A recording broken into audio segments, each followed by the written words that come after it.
When I was involved in broadcasting, I used to have the first hour of my show as a disc jockey in Columbus, Ohio. I used to give an inspirational program. And there was a lady that used to call me by the name of Audrey Pelmore. Audrey worked at University Hospital. Audrey was an enthusiastic personality that everybody liked her. I mean, she had a radiant smile, and she was just one of those people. You ever meet one of those people that everybody just liked them? She was one of those kind of folks. Audrey became stricken with muscular sclerosis at a very young age. And after a while, she became confined to a wheelchair. She had children. And because of her physical deterioration, she could no longer take care of her children. And she had to be confined to a nursing home, Alum Creek Nursing Home on Nelson Avenue in Columbus, Ohio. Audrey used to have the nurses at the hospital call the radio station and put the phone to her ear. And she would ask for a certain request, and I would ask her to say a few words to the listening audience. One day, while I was doing my program, I got a call from one of my regular callers, a young lady by the name of Shirley. Shirley, on this particular day, there was a sound in her voice, and I detected that something was wrong. And she said to me, "It's nice talking to you, Les. I'll be seeing you." And I said, wait, hold a minute, Shirley. There's something wrong. She says, "There's nothing wrong." I said, "There is, Shirley. I know you. Come on, Shirley, what's wrong?" Well, Shirley had been diagnosed as having cancer of the breast, and they told her that she had a 60-40 chance of not surviving. During the time that she had had her medical examination, her husband had become distant. Through the pressure of losing her husband and the illness, she just felt, hey, I'm not the kind of person that can handle suffering, and I'd rather just end it quickly. She was at a critical point in her life, and this is the option that she decided to take. I did everything I could to discourage her, to give her a reason to want to go on living. I was trying to find something that she can hold on to that would give her a sense of hope, some thread. And I used scripture and everything. And one of my fallback positions, Lord, grant me the serenity to accept the things that I cannot change, the courage to change the things that I can, and the wisdom to know the difference. And she didn't budge. That did not work. And I was out of my arsenal of what can I do to hold on to her, to get her to change her mind, to create a shift in her thinking. And the thought came to me.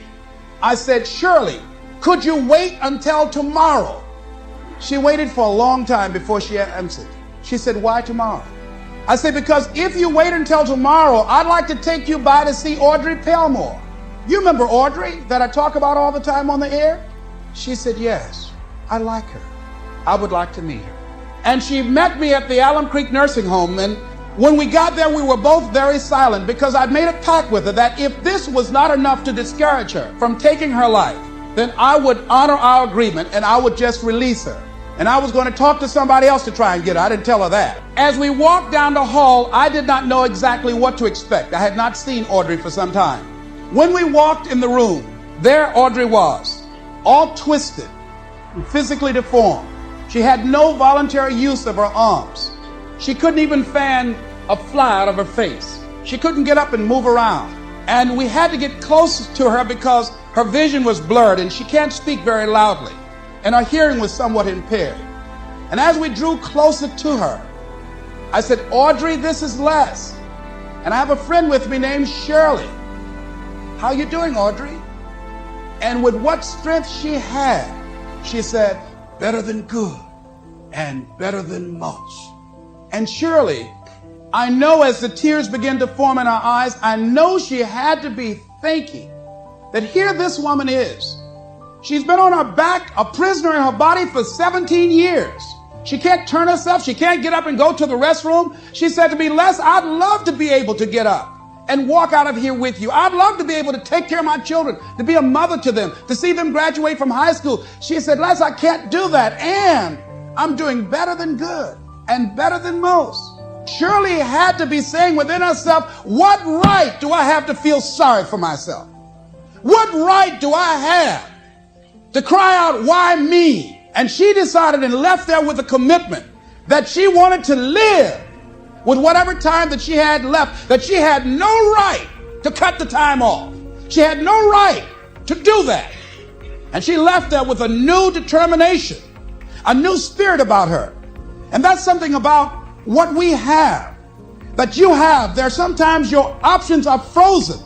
See, Audrey can't walk out of a hospital. She did not have the capacity to take care of her children, but she had a freedom of spirit.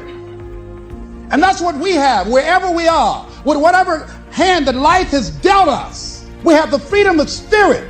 We can go through life whining and weeping, or we can have the kind of spirit that people will say, hey, there's a blessing to be around that person. The staff at the hospital used to go in her room to be encouraged and inspired by her, because she didn't feel sorry for herself, and she didn't go through life blaming everybody. See, a lot of people like to try and cheat. I was with a friend of mine, and we went into a service station to get some gas. They gave me back too much change. I discovered it down the road, and I was turning around going back. Guy said, "You're a fool.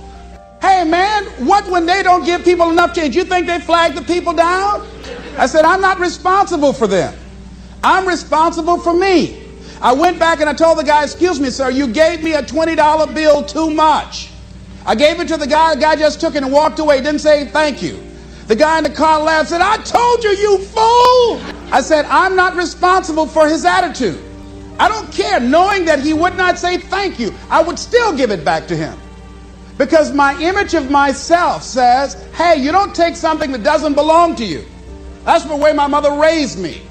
Don't try and cheat. Say, well, you know, this little bit won't count. Everything counts. A friend of mine was on welfare after going through a bad experience. Someone, I think she and her husband became ill. They couldn't work for a while, and they went on welfare. After they both became physically well, he said, look here, we don't ever have to go back to work. We're making more money on welfare than we made when we were working, with all the Medicaid benefits and all of the food stamps and everything. She said, no. She said, we are not going to accept the checks anymore. He said, I'm not going to work. Now, you can go to work if you want to. She went down to the welfare department and said, don't send any more checks to my house.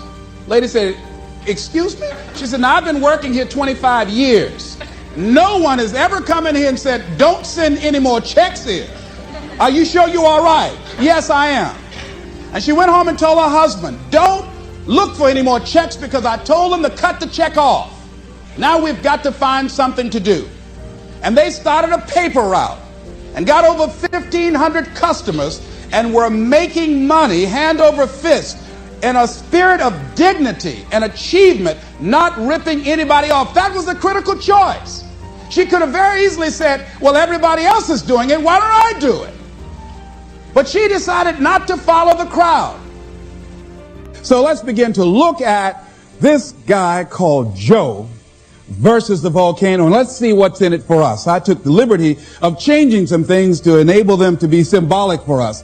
And Tom Hanks plays this role, and for those of you that have not seen the movie, it's about a guy who was going to work every day. It was very depressing. I mean, when you see it, I mean, the photography is very dingy looking and gray and very dim lighting, and the people are going in looking drab, doing the same old thing every day in the same old way. Some of you work with people like that. There are faces that you wish you never ever saw. Am I right? I mean, if you never saw them again, it would be too soon. Now, am I right? I'm going right. All right. So this is what was going on. This guy was going into this job where it was a dead-end job. He wasn't happy. He was miserable. And many of us can identify with that. He knew that he was capable of doing more, but he had really given up on himself. He had really sold himself out. Yeah, some of us have done that.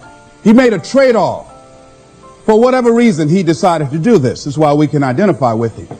And the volcano is symbolic of the challenges that we invariably face in life, of the problems that many of us run away from handling. And he had to handle this. And how did he come in contact with this volcano? Well, what happened was he was going to this doctor constantly. He was a hypochondriac because he wasn't living his purpose. His dream had not found his life work. He would create illnesses for himself. And so what happened in the process, this doctor decided, he set him up really. See, when you're not living your goal, you go through life living like a victim. People can set you up for anything. They can run any kind of game on you and you go for it. I had a saying when I was in radio, stand up for what you believe in because you can fall for anything. Well, Joe didn't believe in very much, including himself and his dreams, see? So he was very vulnerable. And so Joe was set up by this doctor. This doctor told him that he had a rare disease and he had 6 months to live. This disease was called a brain cloud. He believed it. But you know something? It changed his life. It changed his life. And so he was told, look here, you don't have long to live anyhow. The guy said, why don't you do this? I'm going to give you all my credit cards, and this way you can live like a king, and there's something I want you to do. There was a catch. There's a volcano on an island that's about to erupt. And unless somebody jumps in that volcano, sacrifice their life, these people on this island will perish. Well, your life isn't worth much if you don't have that long anyhow. So why don't you take my credit cards, all my American Express, MasterCharge, take all of them, go live like a king and die like a man. And Joe said, okay. What did he have to lose? He was going to die anyhow. And his life didn't have any meaning and value to him as it was. So this was no big sacrifice on Joe's behalf. Now that says something about us, people, human beings, that when you have not structured your life so that it can have some meaning and value for you, that you'll be willing to throw your life away into anything. See, the volcano could be alcohol. It could be drugs. It could be a job that does not meet who you are. That you go through life, you're doing it so long, you're operating in this and you're acting out that role of mediocrity for so long, you think it's you. It could be a relationship that's no longer giving you what you want and creating dis-ease in your body. It could be any kind of circumstance, like in his work environment. It was toxic. It wasn't good for him. But he didn't have the guts to do anything about it, to act on it. So therefore, it was making him miserable. And as a result, he couldn't see the beauty of life. In fact, in the movie, see, they had in the concrete, there was a daisy growing up through the concrete. But people were so caught up in the depression and the gloominess of life, they couldn't even see the daisy when somebody just stepped on it one day. They couldn't see the beauty in life. See, that's what can happen to you in life, that you can get so caught up in the misery of it and the pain and the sickness and the depression and playing a victim and blaming everybody and everything rather than taking responsibility. It will blind you from seeing the stuff out there that's really beautiful. The builder. There was a man who was an efficient builder. He had worked for years in a large company and had reached the age of retirement. His employer asked him to build one more house. It was to be his last commission. The builder took the job, but his heart was not involved. He used inferior materials. Timber was poor, and he failed to see the many things that should have been clear to him had he shown even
his normal interest in his work. When the house was eventually finished, his employer came to him and said, "The house is yours. Here's the key. It's a present from me." The builder immediately regretted that he had not used the best materials and engaged the most capable workers. If only he had known that the house was for him. If he had made a commitment with his life, with his craft, that I'm going to give my best at all times, even if this is my last job, I'm going to give it my best shot because that expresses who I am, he would have been more appreciative of that gift. Would you imagine that? I think that makes a very good point. Larry DeAndre, who I think is going to be one of the greatest motivational speakers around today, told me a story, a true story of a friend of his, that every day when he came home from school, when he would get to a certain block in his neighborhood, there was a neighborhood dog that would chase him. And that dog would start after him barking. Boy, he would run, just running from that dog every day, every day. Finally, he just got tired of that dog chasing him every day. He said, this dog come around here today, I'm going to take a brick or something and bust him in the head. So he was walking home that day, minding his own business. Sure enough, same area, there was that dog there. And the dog started barking, he started running, he saw a brick and he stopped and picked up the brick and turned around, and the dog got close to him. He realized the dog didn't have any teeth. He said he put the brick down and said, get on out my way. And ladies and gentlemen, all our lives, many of us go through life running from things that ain't got no teeth to do us any harm. Haven't you been afraid to do something and then after you did it, you say, whoa, if I'd known it was this easy, I would have done it before. Haven't you ever had that experience? Raise your hand. Absolutely.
So we created this in our minds, false evidence appearing real. We made it real in our minds. That's why Churchill said there's nothing to fear but fear itself. I remember the worst speech I had ever given in my life. I let someone exploit a fear that I had. For years I had a tremendous inferiority complex because I'm not college educated. And this person knew this. And she said, let me write this speech for you. You're going to speak at Ohio State University. Those people are very educated there. And they're going to know when you make grammatical errors. And they're going to know because of the substance of your speech that you are not literate. I care about you. I don't want you to embarrass yourself. So this person proceeded to write a speech for me. I had a speech in my mind. But this person was stronger than I was negatively than I was positive about my own thoughts. And I gave my power away. With my permission, I allowed this person to guide me to do something that I really didn't want to do. But I didn't feel enough inner strength and conviction about my skills as a speaker and the message that I had to bring to stick by my guns. And I got up there at the Ohio Union. And I read this straight speech and did not move and did not take my eyes off the page because I'm not accustomed to reading. And after I finished, some people gave me a standing ovation because I read it extremely well, and I was very tense and I was very nervous. But Boo was with me, and we've been together since second grade. And I didn't want to go on the side of the room where he was. I saw the look in his eyes. And another friend of mine by the name of Mike Williams, and I knew what they were going to say. And they had the look on their face like, what happened to you? And so I didn't go over there. I went over here where I could get some compliments. And these people were saying, you were very good. Oh, thank you very much.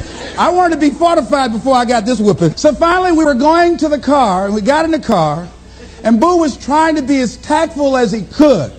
And then he just said, that was the worst speech you have ever given. I said, oh, boo, I know. Why did you read the speech? What happened to your spontaneity? You've always been an extemporaneous speaker. Les, why did you do that? When she told me that they wouldn't accept what I said, Les, let them take you as you are. I gave my power away. Ladies and gentlemen, don't give your power away. You don't need anybody to approve your dream. It was given to you. If they can't see it, it's because it wasn't given to them. It was given to you. Hold it, nourish it, cultivate it, work on it. It's yours. It's your baby. Work on it until it comes into fruition. I gave away my power, and I said, I'm not going to do that no more. If you've ever given away your power, repeat after me, please. I'm not going to do that no more.